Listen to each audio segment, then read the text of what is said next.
Experience Operations Show, where we talk about making learning better that's also future ready. I'm Jason Gorman, the founder and CEO of Jackrabbit Learning Experience.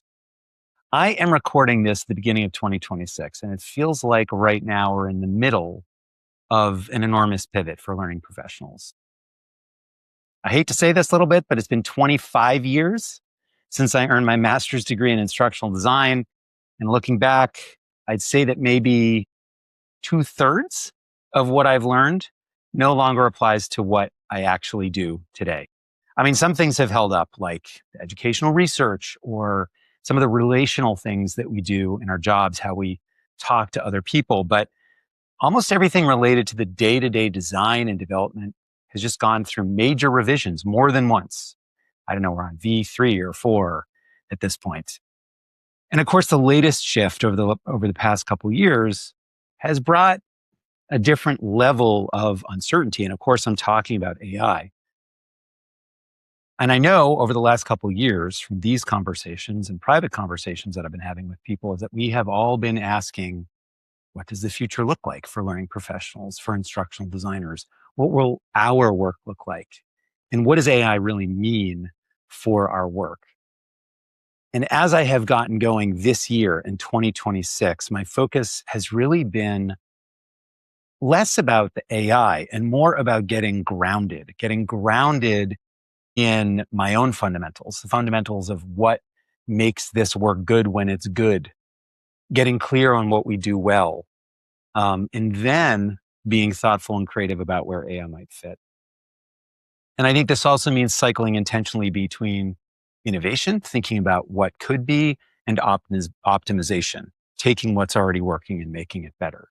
So just not chasing every new tool, but really getting grounded. And this context at the beginning of 2026 makes today's conversation especially timely and something I'm particularly looking forward to. I'm really excited to talk to today's guest. He is a practitioner, an educator, and an important voice in our field. He teaches this work. He does the work. He prepares people for the future of this profession. And as someone who's been in the field for a long time, I also learn a lot from his content, as I think people coming into the field do. So here he is. Dr. Luke Hobson is the Assistant Director of Instructional Design for MIT X Pro. He's an instructor for the University of Miami School of Education and Human Development and the instructor for the Instructional Design Institute. He's also the author of the book, What I Wish I Knew Before Becoming an Instructional Designer. He was named one of the top learning influencers of 2022 and a top e-learning expert in 2023. Dr. Luke Hobson, welcome to the show. Hey, Jason. Thanks so much for having me. Appreciate it. Awesome. All right. Well, let's jump in with a couple lightning round questions. What do you think? I'm in. Let's do it. All right. You do a lot of things. I kind of alluded to those things at the top. So sometimes I like to think of it this way. Let's say you're at a party and you meet somebody who knows 0 things about anything that you do. They're an accountant. This is a totally unfamiliar field to them. What is your 30-second elevator pitch version about what you do? Sure. So for a living, I get to care about designing learning experiences. So if you've ever taken a type of a course or a training or a program before, whether going to be in higher education or for your own training at your job, someone like me has to be able to design that. And I lead a team who gets to be able to actually do that. And I also get to teach about it. And I write books about it. And I'm a learning nerd. So I post stuff online about it too. If a blog and a podcast and a YouTube channel, because my focus is on thinking about how do people learn and how do I get the most impact out of what I am designing to make sure it's going to be beneficial for them. Man, that's really good. People hate that question, but you have it. You have a real actual elevator pitch. Congratulations. Thank you. Top man. And I can hear from your voice the obvious enthusiasm, and this is true for everything that I hear that you do, your obvious enthusiasm for this work. You love this work. And the next question is, what do you love the most about your work? I mean, my favorite thing is to actually see that what you do makes a difference, which if you're someone who's going to be tagging a course that I taught on LinkedIn and sharing about what they learned, or if they took something and then 3 months down the road, I get a message saying that like, oh my gosh, what I talked about inside of this course, I'm now actually using it on the job. It's making a big difference. I got promoted, or to get an email, of course, from people who are trying to learn about how to become an instructional designer. And then when you get that message saying, hey, I accepted the job offer, I wanted to let you know first before I share it online, is this like, that's the greatest thing ever. I will take that 10 times out of 10 all day, every day. That's wonderful. You can interpret this next one any way you want because you do all kinds of work. But when you are absolutely dialed in at work, what are you most likely to be doing? If I am really dialed in and I actually have like the candles going and I'm on my third cup of coffee and I got the music in the background and I'm just like super, in that workflow state, usually I'm writing because of whatever I'm going to be scripting could be helping out from inside the actual course, or for writing for the newsletter, or right now I'm writing a new book, just trying to be able to just like, I'm always writing. So usually that, and then that will in turn be produced somewhere and shared online. Would you be willing to say something about what your new book is about, or is it too soon? No, I literally just started working on it last week. So why not talk about it? I have realized that I needed to write down this framework that I've been using for how to work with subject matter experts. It's something that I've learned about over the years. And I put together a framework of essentially all the ways that I have screwed up and what it has taught me in order to do kind of like, step A, B, and C in order to really try to work with a SME and to get the most out of that relationship. So I'm writing a book on how do you work with other people? That's pretty much it. That's wonderful. That's great. I don't know if that's breaking news on this podcast, but anyway, that's exciting. I haven't shared it with anybody. So, it is breaking news. Amazing. It is, man. And also, thank you for making my intro relevant because, like I said, I think one of the things that has remained true in our profession is we have to be good with people, especially subject matter experts. But we have to be able to read situations. We have to be able to navigate them carefully. Very often we don't have the most power in the conversations that we're in, and that creates a certain kind of responsibility and difficulty in how we communicate. I'm really looking forward to your book. And I'm glad you're writing that book. Hey, I'll let you know how it progresses. All right. All right. Next lightning round question. What event or moment inspired you to do what you do? It was the fact that I worked at a university. I worked at Southern New Hampshire University many years ago, and there was a ton of employees that worked there. And I was like, what do all of you people do? Because you can't all be professors. It was like, I know all the academic advisors, and I kept on seeing all these other people. And what happened was I ended up just deciding that this was going to be my time to start networking and just talking to random people. So I literally was the guy who would go to cubicle being like, hey, like, I just wanted to introduce myself. I seen you around the office, but we never had a chance to talk about before. Like, my name is Luke. I'm an academic advisor. What do you do? And then sure enough, one of those people was someone who says, hey, I'm Bruce. I'm an instructional designer. Like, what is that? He's like, I design the courses our students take. He's like, no, you don't. That's the professors. He's like, no, it's not. Not entirely anyway. They're a part of it, but there's a whole team. And I was like, what? Like, that's a job? So that was the moment that made me say, okay, I can make a living out of designing learning experiences. Like, how do I get that job? And that conversation started this whole path. That's pretty cool. Are you still in touch with Bruce? I messaged Bruce not that long ago, and he was just like, boy, I never thought our conversation would lead to what you do now. I was like, dude, me either. I never thought that one convo would lead to making this my career and then trying to share with so many different learning nerds online. So yeah, that's pretty cool. I hope Bruce feels the same pride in that as you feel when somebody you've talked to goes and gets a new job in instructional design. It's just like, I had to be like, man, you made that ripple effect. It was all you. Indeed. If I didn't meet you that day, I don't know if I'd be doing this. So, yeah. Right. That's amazing. All right. We'll sort of tone change here. What are you most anxious about for the future? Being that I am now a newer dad, that my daughter is 6 months old, I cannot fathom what the future of AI and learning looks like for her. That really worries me. because there's a lot of dark paths of AI. Maybe we'll talk about them today. I don't know. There's a lot of dark pathways of AI that I'm like, oh, it's not going to go well unless if we really figure out how to put in the proper structure and guidelines and safety nets and protocols. And many of these are just getting completely bypassed nowadays. So I really fear where will that go for generation beta. I think it's generation beta is her generation. So, yep, that terrifies me. Fair enough.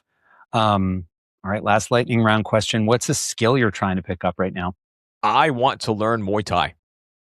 Oh, yeah, right. Didn't see that coming. Tell me about that. Nothing instructional design related. I've always wanted to learn Muay Thai. I found it fascinating, and I found a gym that teaches it near me. I was like, all right, I'm doing it. Cool. Have you done any combat sports before? Very little. Very little boxing. Nothing major to speak. So it will be a whole new world that I know like nada about. Wow. That's ambitious. That is not a mild goal. Worst case scenario, I get a concussion and I'm done. Best case, I have a new fitness hobby and it goes well. Yeah. So hey. Yeah, I studied Taekwondo with my kid. Actually, it was great. I had when my oldest was about 8. We started Taekwondo together, and then I broke my toe, and that was it for me. But at least you got to do it together. I'm sure it was fun, great rewarding, while it lasted. Yeah. Exactly. All right, so we'll get into the bigger questions here. As I guess I mentioned, and you mentioned, as we've mentioned so far in this conversation, you do a lot of things, and I'm wondering if, just to kind of give us a little narrative for all of those things, can you walk us through a typical week in your work? Sure. So it's odd because, as you said, I have a whole bunch of jobs, some that I feel like I just keep on picking up a new thing along the way. And before someone does wonder, like, does he only work 40 hours a week? No, I work way more. And that's not to be having pride in that. It's just more about like, that is now what's kind of become my life, where it's just like, I do like to enjoy doing more from, if you want to guess, from like nights and weekends, trying to be able to do more from the teaching side with the University of Miami and my EDD students, or for my students within IDI and trying to be able to coach them on the best instructional design practices and such. Of course, the typical day of the 9 to 5 for MIT, which is just like a lot of Zoom meetings, trying to be able to help out my team members navigate many different types of circumstances and situations, some of which I'm like, I have never dealt with that before in my life. Okay, let's figure out, how do we deal with this? So a lot of communication with them, also with other different types of variety of teams, whether it's going to be from TAs or engineering or faculty, or from the customer support team, or a variety of different types. A lot of communication, to be honest with you, is really what I do from that. And then, of course, as I talked about previously, I love to write. So trying to be able to focus on the podcast, on the newsletter, and trying to carve out time each day to write like anywhere from at least 30 minutes to an hour per day is something that I strive to be able to do. So I'm always working on that as well. So it's a lot of that work. And then some days I'm doing a ton and I am full throttle, and I've already had like my 3rd cup of Dunkin' Donuts coffee and I am just going for it.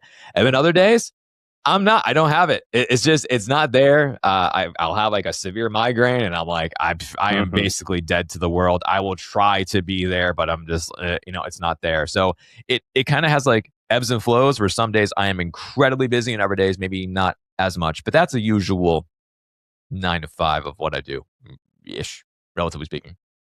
That's a lot of things. And the being a parent on top of all of that. Of not course. Small. Always have to and be the most important thing. You left out the most important thing, which is the parenting.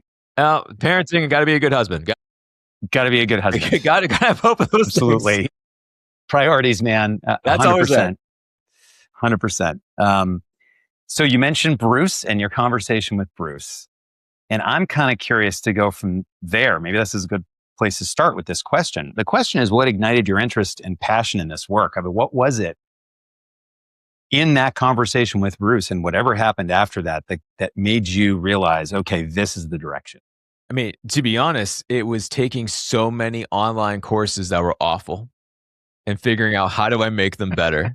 That truly was the thing, because I'm speaking. I was the academic advisor at this time, Yeah. and I'm speaking with all these wonderful and amazing students. And it's not to say that their courses were bad, but having gone through so many different online courses where I've seen some memories that have come up on Facebook that I've shared things where I saw one that I mentioned about why do I have 16 discussion board posts due in 1 week, and it's stuff like that where it's just like what did I go through? What did I pay for? And there were so many of those courses that were just truly the worst. And then coming to find out from speaking with him and then buying more books and then talking with more instructional designers and then realizing there is this amazing way of doing things right that I did not know existed until speaking with more people and then getting to actually have the opportunity of taking really good courses and then saying, oh, there is this whole approach that I don't know enough yet. How do I dive in deeper? And I think that was one of the things that going down the rabbit hole is that when you read one book and you talk to an instructional designer and they say, oh, that's a good book. Have you then read this one? And then that led me down to being like, okay, like what's next and what's next? And then eventually just that's where I found myself now. And I was just all these, books behind me of just finding all of these resources and trying to figure out where do I spend my time to learn more. And that truly, once I started to actually then do it, was of course the next thing is finally becoming an instructional designer, acting upon everything that I learned about and getting a chance to build and design in my own. And it's just so interesting being able to literally like think back to all the days of building with Lego blocks and how much I love them. And then now saying I get to do it with education and to build like learning activities into this. Like, it's just so fascinating to think about like, well, if I put this here at this sequence, does that then make a bigger difference down the line? And then if I ask them to be able to think about something back from week 1, but now we're in week 3, like, what does that look like? How much do they remember? And then all of that is just fascinating to me. And getting to do that and someone pays me to do that, sweet, I'm in. Like this is like, I'm in. Can't wait to do this. So yeah, that's the start of this all. Did you get your first ID job at Southern New Hampshire University, or was it somewhere else? How did that I happen? had a weird hybrid ID job. So when you look at my LinkedIn, it's called Creative Resources Manager, which meant that I designed the different forms of online courses and resources for the Writing Center, the Peer Tutoring Center, the learning communities. So I was building out all these different types of online services that would engage and help out different types of students and faculty and whatnot. But it wasn't a true ID title, if you will, but there was a lot of ID components that really made sense now that I think about it, 10 years later. Kind of curious. Well, let's rewind a little bit too, because you were clearly searching for interesting things, right? Places to bring your, to direct your life. And I know that you had a whole career, you trained yourself as a graphic designer. Is that right? Before that? Yeah, my degree's in graphic design, and I was a graphic designer for, you were a graphic clients. designer. Yeah. Well, I'm curious whether it's from graphic design or something else. One of the things that I like to do on this show is to think about the things that we have learned that will endure into the future and the things that are new that we need to be picking up. And I'm kind of curious, reflecting back on important things that you picked up as a professional before you ever found instructional design. What is something that you learned and you picked it up and you carried it forward into your instructional design work that you still use now? So I don't talk about this that much, and it's a great question. So I'm so glad you brought it up. For a living, well, I'll ask you, have you ever done cold calling for sales before as a job? Oh, yeah, sure have. So that was my very, very first job, and I was 14. I was a janitor. But if we 14? fast forward, 14. Hey, 14, New Hampshire, they let you work. But for my real first salary role, Yeah. I worked at a company that was called Biz Unite, and we got to call different organizations within the NFIB, and we had to get them to essentially use a discount program that they were given and they were not currently using it. So I'm literally picking up the phone and I had a CRM that was just, here are your 100 companies you're going to call today and to make them buy something. That was my job for a year. And man, I grew thick skin after Yeah. having 1,000 people say the meanest things Say ever no. to me. No, yeah, I only say no. Yeah, I wish they just said no. Oh my God. When they hung up and they said no, I was like, oh, what a nice person. Oh no. It So was more kind. about, hey, this jerk is calling me and interrupting my day. What do you want? You're taking money away from me because you're making me like leave my shop to go talk to you. And I was like, so I had a lot of really great conversations with people. But that learning how to be able to speak with people from all kinds of background and realizing that when someone says no, how do I get around no? And that's kind of fascinating, especially for what we do as instructional designers, is that when you're working with a subject matter expert, and if someone is like, no, I don't think so, and you're like, great, I'm going to find a way to get around that because that's what I have to do. So that's that all, I still use that to this day, that I'm trying to be able to work with others, and those communication skills are still here many years later. I love that. And I think we might have just written a chapter of your book here. It's got to be in there somewhere. It's got to be in there How to get somewhere. around no. Well, it's funny. I don't really make that connection often, but I had sales jobs in high school, and I dropped out of college at one point, and I had a sales job when that happened. And that stuff did come in handy. I had never really thought of it that way. So thank you for framing it like that, because that's really interesting. I mean, especially for you as an entrepreneur and a CEO for Right. everything. I'm sure if you dug back there, you'd be like, oh yeah, like maybe not to the scale, obviously, but like there's some nuggets you learned along the way, but I'm sure you still use. We're kind of funny about the word sales, I think, in general. And this is a little bit of a this is a thing that's true in general, but I think in places like higher ed, where you work and where I worked for a very long time, people will kind of associate sales with something that's kind of oily or dishonest or not transparent. And that's certainly the case, right? Those things happen all the time. But the reality is, I think a lot of times sales is what you described, which is if you are really honestly trying to help somebody as a salesperson and you have something that person needs, the job is just about helping understand what that fit is and whether or not it's the right fit. And I think if you can do that and you can talk to somebody on their terms, you're not browbeating them, that is sales. That is sales also. That's usually when sales works. And I think thinking about a subject matter expert conversation is one in which you have to help them understand where you are mutually aligned and use language to help them understand that you care about them, that you're seeing things from their perspective and so forth, which are all things that a good salesperson does. That makes sense to me. Yeah. It's all on what you're actually selling. Because if I was selling something just for the sake of selling something, then you're like, It's like, no, but it's like, no, if it's actually for the transformation, if it's for the real value, if you actually do mean what you say and you're backing this idea, then that's something entirely differently that, now we're selling the idea of the most phenomenal online course that I can create with you. Let's talk about how to get there. And then, so it's all, and we're always selling ourselves right now. As far as we're talking, we're conveying information. We want you to listen and be like, oh, that was a good idea, because we like being able to build up our community and to get people to want to listen more, to say, hey, they might know what they're talking about. What else do they have to say? And it's like, yeah, because I want to find better ways of serving you. So let's, that's all. That's life. This is life in a nutshell. Indeed. It's very fair. So that's a really good one from life before you started as an instructional designer. Now, I'm curious about early years as an instructional designer. What is something that you learned you started doing early on, but that has remained, my voice is going, perfect, that has remained foundational to your work that you are still using now?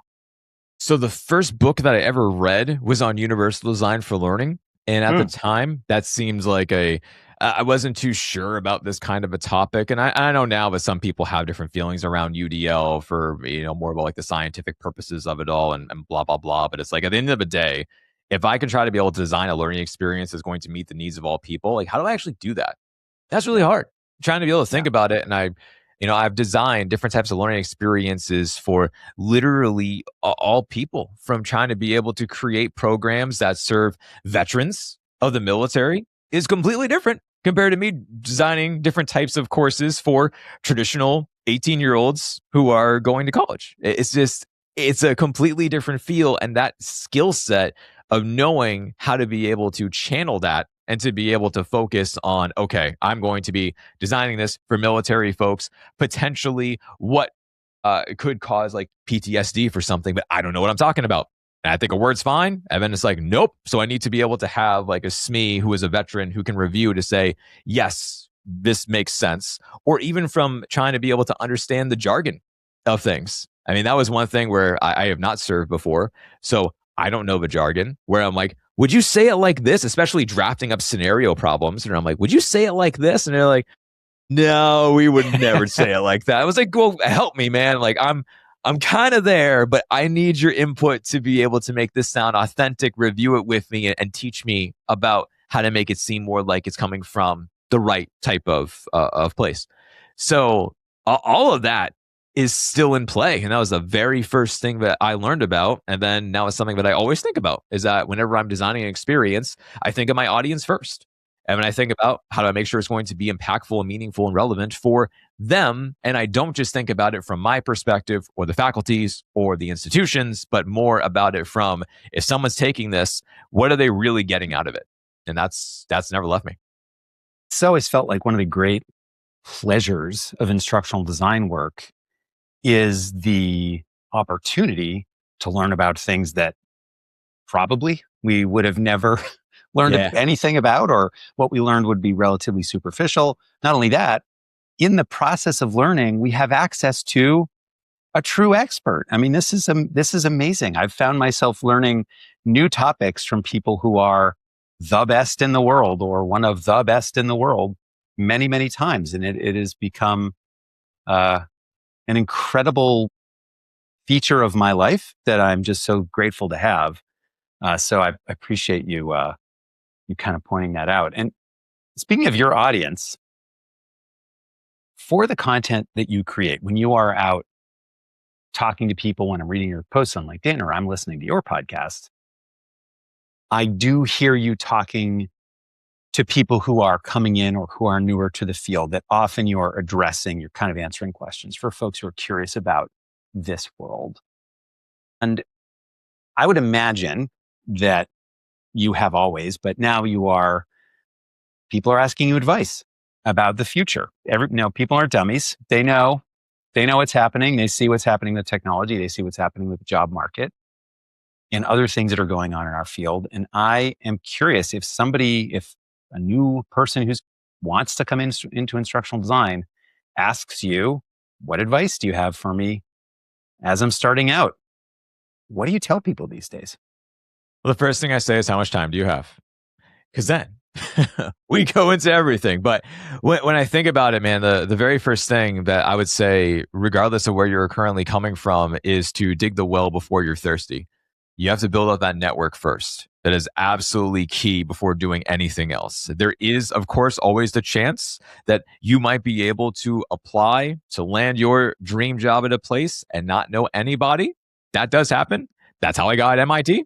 I didn't know a soul here. It worked out. But what I would say is that for going forwards, it is so much easier to be able to find different types of opportunities by building out your network and being able to really try to find these people first, where you're not trying to say, like, I need something from you immediately. That's why I'm connecting with you. But it's trying to figure out, like, hey, where are you currently struggling? And how can I help you, if at all?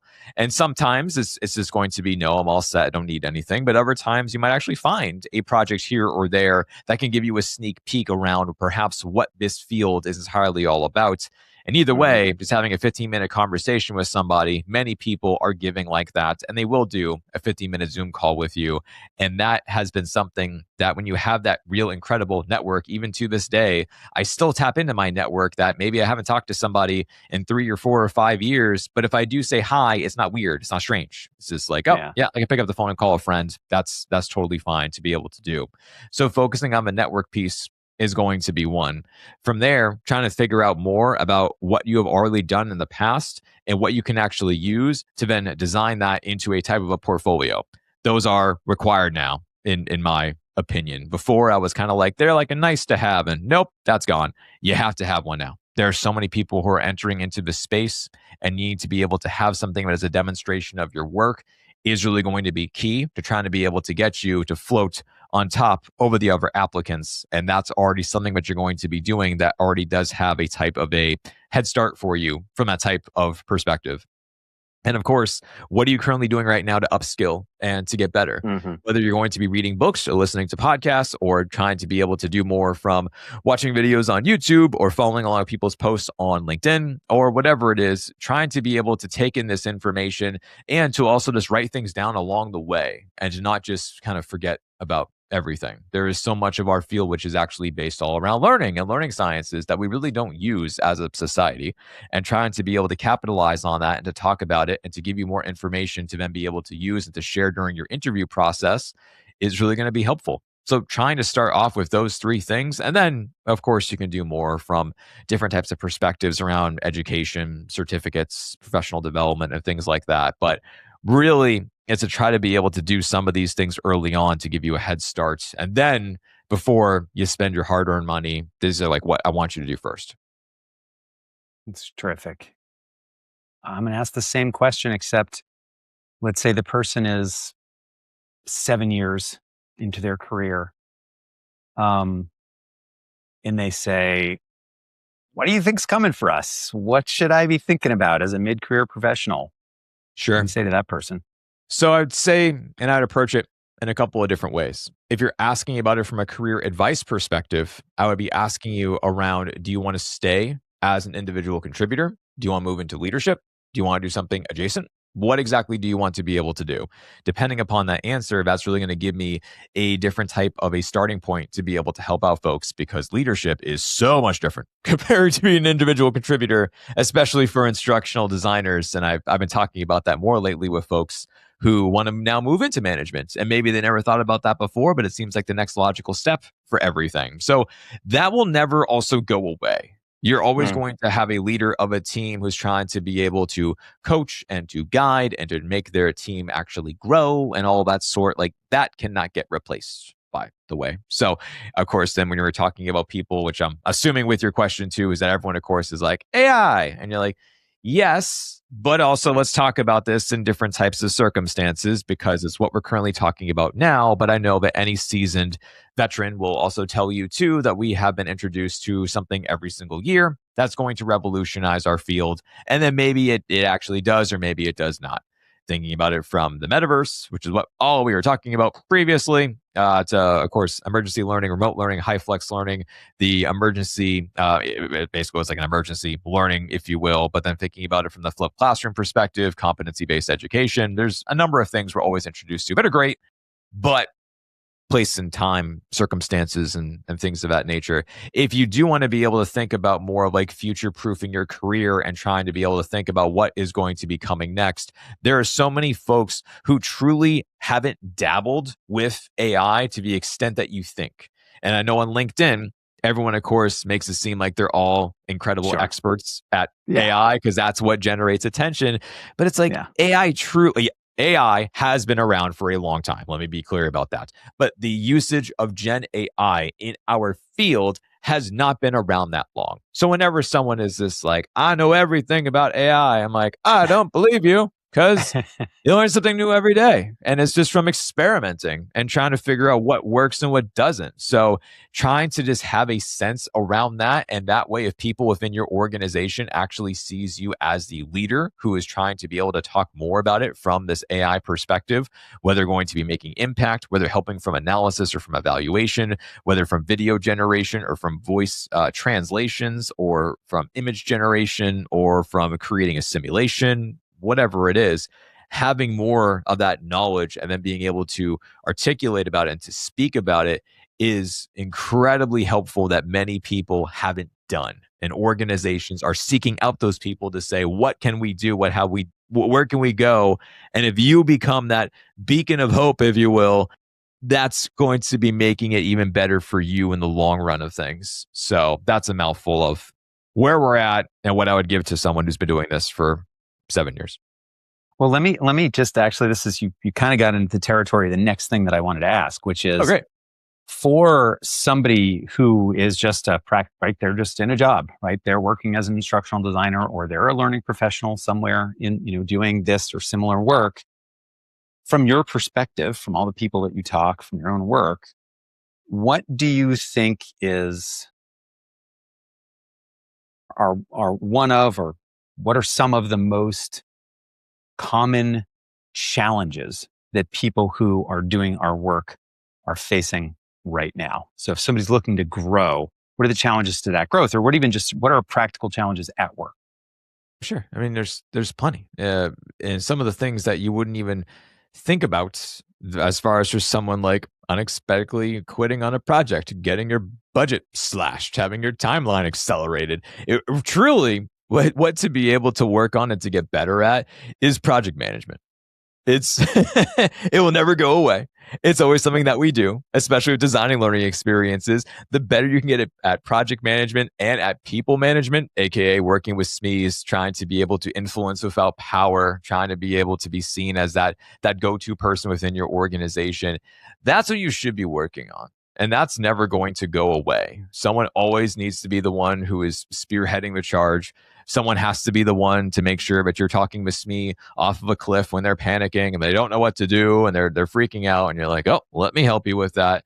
Or to be able to guide the rest of your team members, whatever it is. Those are the things that we should be thinking about and getting better at, which I don't think people try to get better at people skills, because right now it's all like, how do I get better with AI?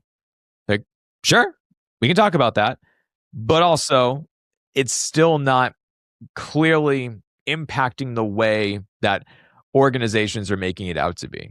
Because if you go, and I'm sure you've seen it on LinkedIn for many different posts and such, that people are saying like, this thing is dead. LMSs are dead. That ChatGPT Sure. is dead. It's just Yeah. like, I mean, it's not dead. Like, it's just, you're talking about using it in a different way, and you found a thing that maybe you could do it better than the original thing. But LMSs aren't dead. They're not going away. Like, we're all still using OpenAI's products, as far as I can tell, at least the timing of this recording. It's just like, Mhm. But no matter what's not going to go away is that if you can get better at your people skills, negotiating, communication, leadership, man, that's so helpful. That's just, it doesn't get the attention now. And it really, really should. Man, I love that answer so much. When I start a new project, so very often we're working with, just like you are, just like with if you're working with a faculty person, they haven't done this very often, right? Like, this is new. Let's say if somebody's making a new online course and they've never made an online course, it is actually a new thing. It's not like preparing for delivering a course in face-to-face class. We work with organizations that do all kinds of things. And when both in the process of talking to them about what they need and explaining what the process is, and also starting a project, the one thing we hammer home, we just talk about all the time, is when a project fails, if a project were to fail, the reason 98% of the time is communication. It's not technology, right? So if the budget gets blown up, it's because there was a communication problem. If the content's wrong, it's because there was a communication problem. If the timeline gets messed up, communication problem, right? If you're working on a Saturday at 10 and you're exhausted, communication problem, right? So I so appreciate you saying that, because it is, literally we have to quantify it in dollars for our clients, right? Like, this will take X amount more hours and Y amount of dollars more if this kind of issue persists. So I have to get very specific about it. But it's just to say that I hear you. I agree with you. We do not talk about this stuff enough. Apparently, I just heard today that somebody's writing a book about this. I can't remember who said that to me. It might have been you. It's me. Yep. So I'm very excited about that. Yeah. I mean, even thinking back to one of the first things I had to learn about was how to give someone coaching and feedback when they're on camera. Mm, No one trained me how to do that.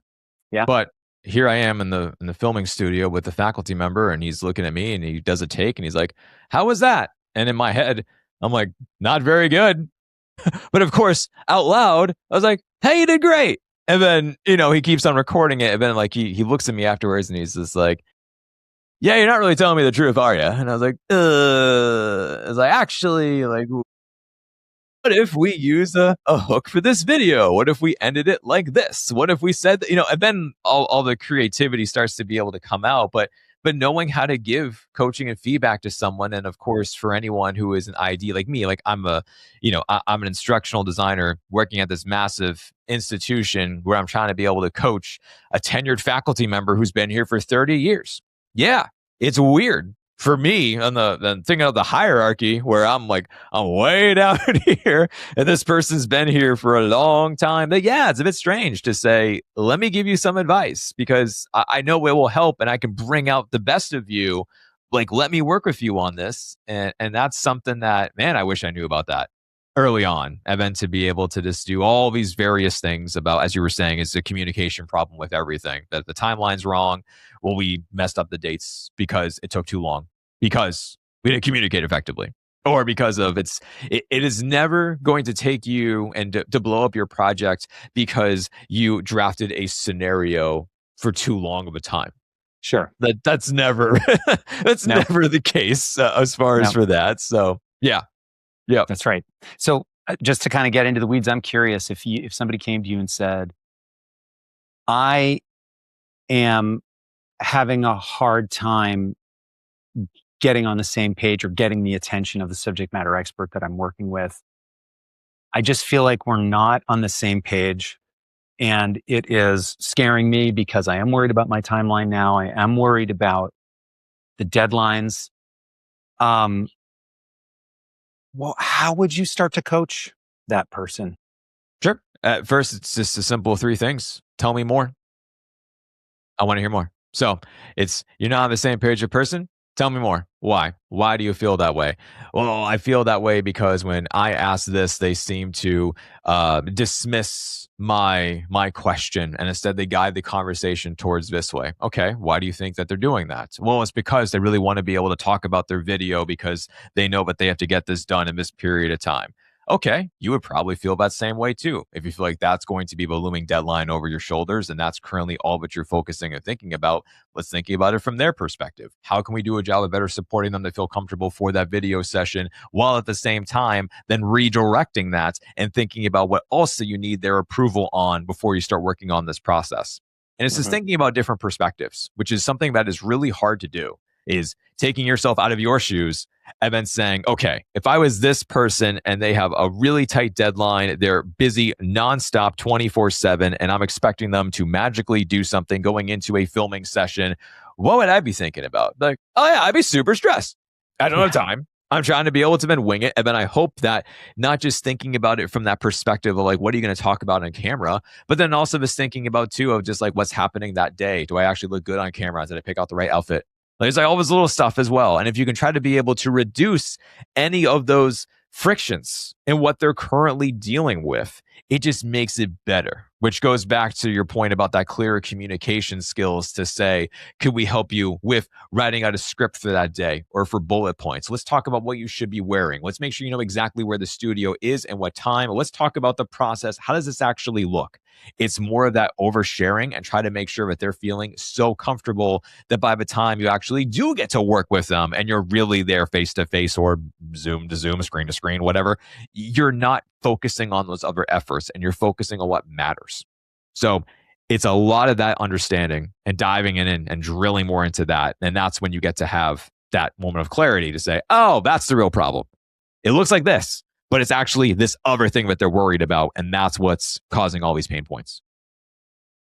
That's great. I have two more questions for you. I think we have time. We'll try to do Sure. these quickly, but I have to ask you, we've been talking about what remains the same, but things are going to keep changing in our field. And I'm curious, what are your predictions for what's going to change? Could be short term, long term, your choice. Hmm. So, from a long term perspective, One of the things that I'm curious about if they will change is that I do pilot programs of every single thing that I design. No matter what, we have a beta version. It goes out, we collect feedback, we collect data, we try to be able to incorporate student voice back into the next design of things. I really do wonder that now that we do have some accelerated ways of thinking about things from a design perspective, could we put something more together that is serving as an MVP that more people would then actually do a pilot? Because right now, very far and few between try to be able to do that, especially within my field of higher education, which is shocking from that perspective. So I'm kind of curious if more folks will actually go about with that.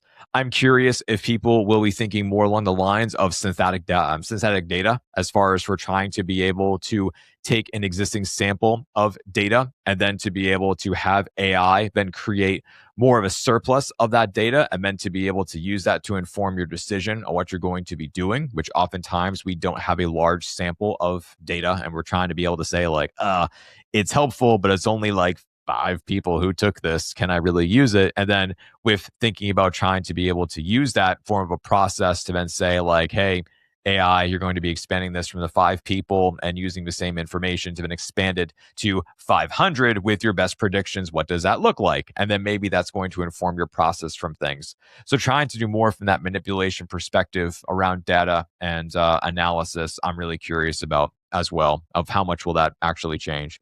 And of course, what things will change that we have no control over, and we have to figure it out.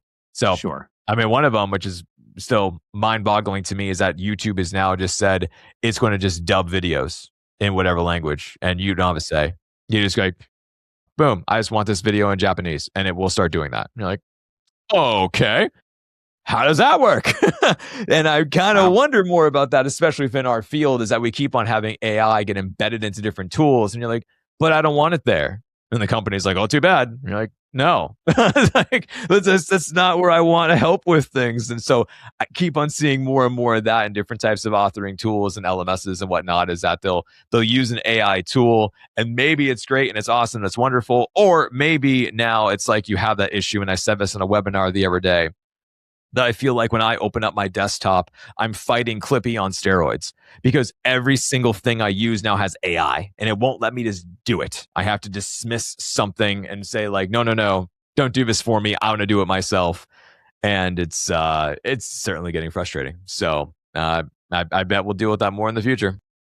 I hear you. All right, last question. This is from Diane Weaver. She's a past guest. But Sure. so here's her question. What challenge in L&D, doesn't have to be L&D, it could be just instructional design, what you do, can be solved by humans who embrace AI and fully augment themselves in how they think and work? So what challenge, what's a specific challenge that can only be solved by humans who embrace AI and fully augment themselves? When you have an organization that is extremely gun ho and is going to want things produced at a rapid rate, where the quantity is just going to be so outrageous for things, or they want to do more from an experimentation perspective, there's only so much that one person can do. So whether that's going to be from drafting up so many different types of outlines, or from topics, or from different forms of ideas around what the learning experience would actually look like at the end of the day, I'm curious from a speed perspective, could we be doing more from training different types of custom GPTs or from gems with Gemini to being able to have something that serves as a go-to point first, and then to be able to have it create a series of drafts, and then to be able to move down the chains from there, which we're already there. But what I'm curious about is like an acceleration factor that AI, that only someone who actually knows how to be able to do that can actually do it.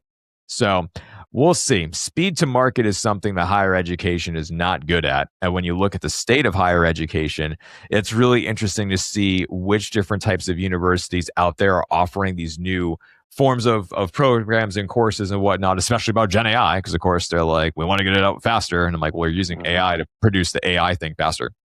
So I'm kind of curious to see where that goes. That will be fascinating to see if that will become something that we could use, and not just to, of course, create something that is like garbage speed, where you're like, oh, I'm just producing garbage in, garbage out, but to actually produce something of like qualitative substance. That's something that if you're only a team of one, you're going to need help somewhere. in the design process. So yeah, I wonder about that.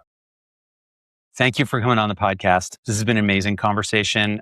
There are lots of places for people to find you, but if somebody wants to find you, where should they look? Yeah, awesome, man. Thank you so much for having me. I really appreciate it. And they can go to drlukehobson.com. You can find me there. You can write to me. Luke@drlukehobson.com is my email. And of course, LinkedIn, YouTube, Facebook. I'm somewhere. You can find me. Just Google and I'll show up somewhere. I'm not the swimmer. If you Google me, I'm not the Luke Hobson swimmer who's becoming the next Michael Phelps. I'm terrified of that kid. If he gets his doctorate, I'm done. You'll never find me again online. No, it's the Muay Thai fighter, actually. There you go. We'll see.